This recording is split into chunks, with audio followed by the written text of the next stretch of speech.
नमस्कार, SBT news में आपका स्वागत है। पेश है 1 जून मंगलवार सुबह 6:15 बजे राजस्थान की बड़ी खबरें। राजस्थान में कल 2 जून से अनलॉक की शुरुआत होने जा रही है। राज्य सरकार ने नई गाइडलाइन जारी कर दी है। शुक्रवार दोपहर 12 बजे से मंगलवार सुबह 5 बजे तक वीकेंड कर्फ्यू जारी रहेगा। पहले वीकेंड कर्फ्यू शनिवार प्रातः से लागू हो रहा था। 25% कर्मचारियों के साथ सभी सरकारी ऑफिस सुबह 9 बजे से दोपहर 4 बजे तक खुलेंगे। इसके बाद 7 जून से सभी सरकारी ऑफिस 50% कर्मचारियों के साथ खुलेंगे। जिले के अंदर अपने निजी वाहनों से आवागमन मंगलवार से शुक्रवार सुबह 5 बजे से दोपहर 12 बजे तक की अनुमति होगी। व्यावसायिक गतिविधियों को सीमित छूट दी गई है। राजस्थान में 10 जून के बाद रोडवेज निजी बसों का संचालन होगा। इसके लिए पृथक से आदेश जारी किए जाएंगे। राष्ट्रीय एवं राज्य मार्ग पर संचालित ढाबों की अनुमति होगी। वाहन रिपेयर की दुकानों की भी अनुमति होगी। इंदिरा रसोई में भोजन बनाने एवं वितरण की रात्रि 10 बजे तक की अनुमति होगी। मंगलवार से शुक्रवार तक सभी प्रकार के खाद्य पदार्थ एवं किराने की दुकान खोलने की अनुमति सुबह 6 बजे से 11 बजे तक रहेगी। मुख्यमंत्री अशोक गहलोत के निर्देश के बाद गृह विभाग ने नई गाइडलाइन जारी की है। विभिन्न गतिविधियों के लिए छूट उन्हीं स्थानों पर दी जा सकेगी जहां पॉजिटिविटी दर 10% से कम होगी या ऑक्सीजन, आईसीयू, वेंटिलेटर बेड का उपयोग 60% से कम होगा। शादी समारोह पर पाबंदी जारी रहेगी। स्कूल कॉलेज बंद रहेंगे। बारात के आवागमन के लिए बस, ऑटो, टेम्पो, ट्रैक्टर, जीप इत्यादि की अनुमति नहीं होगी। खुले बाजारों को भी सप्ताह में 3 दिन खोलने की अनुमति है।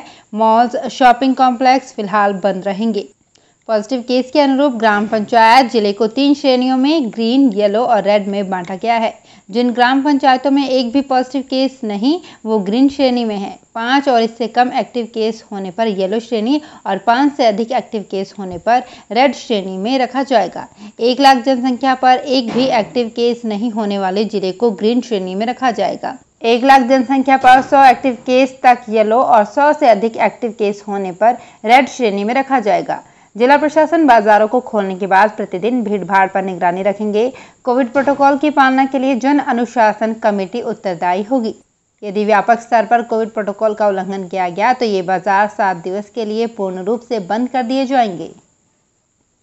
कोरोना महामारी में बने विकट हालातों को देखते हुए राज्य सरकार ने अब प्रदेश को बड़ा मेडिकल हब बनाने का विचार किया है। निजी सेक्टर के बड़े हॉस्पिटल ग्रुप राज्य में आए और नए अस्पताल, मेडिकल कॉलेज या फिर मेडिकल से संबंधित अन्य गतिविधियां शुरू करें। इसके लिए नियमों में कई तरह की रियायतें देने का निर्णय किया है। इसमें भू उपयोग परिवर्तन, बिल्डिंग प्लान फीस सहित अन्य शुल्क में 100% माफ करने का निर्णय किया गया है। नगरीय विकास विभाग से जारी आदेशों के मुताबिक अब कोई भी व्यक्ति या संस्था चाहे तो राज्य में अब किसी भी जगह एग्रीकल्चर लैंड, आवासीय उपयोग की भूमि पर अस्पताल, मेडिकल कॉलेज, नर्सिंग होम या फिर मेडिकल सेक्टर के अंतर्गत से संबंधित गतिविधियां शुरू कर सकता है। इसके लिए सरकार जमीन का लैंड यूज चेंज और बिल्डिंग प्लान भी मंजूर करके देगी, जिस पर लगने वाली फीस भी सरकार 100% माफ करेगी। अभी तक ऐसी गतिविधियां शुरू करने के लिए कॉमर्शियल इंस्टीट्यूशनल उपयोग की जमीन होना जरूरी होता है। मलेशिया एक्सचेंज में लगभग 3.25% की गिरावट के बीच दिल्ली तेल तिलहन बाजार में सोमवार को घरेलू तेल तिलहनों के दाम पर भी दबाव कायम हो गया। मांग कमजोर होने से सरसों तिलहन, मूंगफली एवं सोयाबीन तेल, तिलहन, बिनौला और पाम एवं पामोलिन तेल की कीमतें गिरावट दर्शाती बंद हुई। बाजार सूत्रों ने कहा कि 8 जून से सरसों तेल की मिलावट पर रोक के फैसले के बाद विदेशों में सोयाबीन, डिगम और पामोलिन की मांग बेहद कमजोर हुई है। नई दिल्ली उच्चतम न्यायालय ने विभिन्न राज्यों द्वारा कोरोना वायरस रोधी टीकों की खरीद के लिए वैश्विक निविदाएं जारी करने के बीच सोमवार को केंद्र से पूछा कि उसकी टीका प्राप्त करने की नीति क्या है। इसके साथ ही उसने टीकाकरण से पहले कोविन ऐप पर अनिवार्य रूप से पंजीयन करवाने की जरूरत पर भी सवाल उठाए और कहा कि नीति निर्माताओं को जमीनी हकीकत से वाकिफ होना चाहिए तथा डिजिटल इंडिया की वास्तविक स्थिति को ध्यान में रखना चाहिए।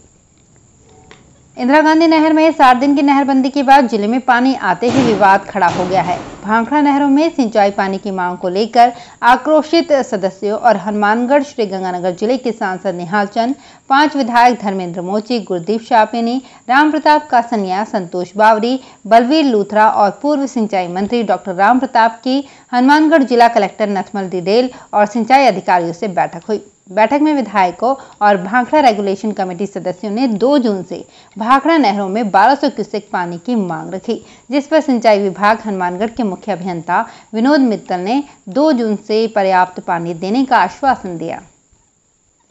राजस्थान के सीकर जिले के पलसाना व जनाना अस्पताल में ऑक्सीजन प्लांट का भूमि पूजन सोमवार को हुआ। पलसाना में 2.5 करोड़ की लागत से बनने वाले प्लांट के पूजन में शिक्षा राज्य मंत्री गोविंद सिंह डोटासरा यजमान रहे। उन्होंने 20 दिन में ही प्लांट तैयार होने की बात कहते हुए जिले में मरीजों के लिए ऑक्सीजन की कमी नहीं आने देने का दावा किया। वहीं जनाना अस्पताल में सभापति जीवन खान और पीएम डॉक्टर BL राड ने प्लांट का भूमि पूजन किया। कांग्रेस प्रदेशाध्यक्ष गोविंद सिंह डोटासरा से केंद्र सरकार और सांसदों को लेकर लिए गए बयान पर भाजपा प्रदेशाध्यक्ष सतीश पूनिया ने जवाब दिया है। पूनिया ने कहा कि कांग्रेसी नेताओं के बयान पापों पर पर्दा डालने जैसे हैं। ये सोचते हैं कि केंद्र पर आरोप लगाकर बच जाएंगे, लेकिन ये पब्लिक है, सब जानती है। वैक्सीन की बर्बादी की चर्चाओं के बीच राजस्थान प्रदेश कांग्रेस के अध्यक्ष गोविंद सिंह डोटासरा ने केंद्र पर बड़ा आरोप लगाया है। डोटासरा का आरोप है कि वैक्सीन की बर्बादी के लिए केंद्र सरकार की गलत नीतियां जिम्मेदार है। डोटासरा ने कहा कि केंद्र की नीतियों का पालन करने के कारण ही प्रत्येक राज्य में वैक्सीन खराब हुई है, जिसका उपयोग नहीं हो पाया। वैक्सीन लगाने के लिए जो पॉलिसी लागू की गई है वो सही नहीं थी। पीसीसी चीफ ने सोमवार को प्रदेश कांग्रेस मुख्यालय में मीडिया से बातचीत करते हुए कहा कि जिस कैटेगरी के लोगों को वैक्सीन लगानी थी, अगर वो पात्र लोग व्यक्ति लगाने नहीं आए तो वैक्सीन खराब हो जाती है। कोरोना महामारी के बीच देश में लोगों को वैक्सीन लगाने का काम तेजी से चल रहा है। इस दौरान कई लोगों को 2 अलग-अलग वैक्सीन के डोज लगाने की भी खबरें सामने आई हैं। इसका रिएक्शन तो सामने नहीं आया, लेकिन सरकार और प्रशासन अब इसको लेकर ट्रायल शुरू करने वाली है। अगले कुछ हफ्तों में 2 अलग-अलग वैक्सीन लगाने को लेकर ट्रायल हो सकता है। इसमें कोविशील्ड, कोवैक्सीन और स्पुतनिक समेत 8 वैक्सीन को शामिल किया जा सकता है। इसकी पुष्टि national technical advisory group on immunisation के तहत काम कर रहे कोविड-19 वर्किंग ग्रुप के चेयरमैन डॉक्टर NK अरोड़ा ने की है। केंद्र और बंगाल सरकार के बीच चल रहे टकराव में सोमवार को नया मोड़ आ गया। बंगाल के मुख्य सचिव अलापन बंदोपाध्याय को केंद्र ने सोमवार सुबह को ही दिल्ली बुलाया था, पर वो नहीं पहुंचे। इसके बाद केंद्र सरकार ने शाम करीब 5:15 बजे अलापन को कारण बताओ नोटिस भेजा।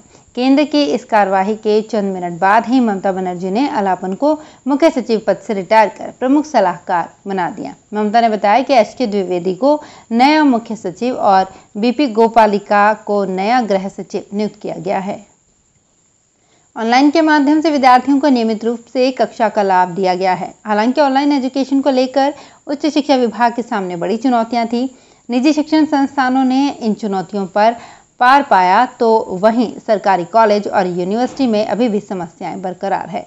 प्रदेश के अधिकतर कॉलेज और यूनिवर्सिटी में ऑनलाइन पढ़ाई नहीं होने की शिकायतें मिली, जिसके बाद उच्च शिक्षा मंत्री भंवर सिंह भाटी ने ऑनलाइन पढ़ाई के पुख्ता बंदोबस्त करने के निर्देश दिए थे। तो फिलहाल इस बुलेटिन में इतना ही। फिर हाजिर होंगे कुछ और बड़ी खबरों के साथ। SBT न्यूज के और भी वीडियोस को देखने के लिए हमारे चैनल को सब्सक्राइब करें और नोटिफिकेशन पाने के लिए बेल आइकन को प्रेस करें।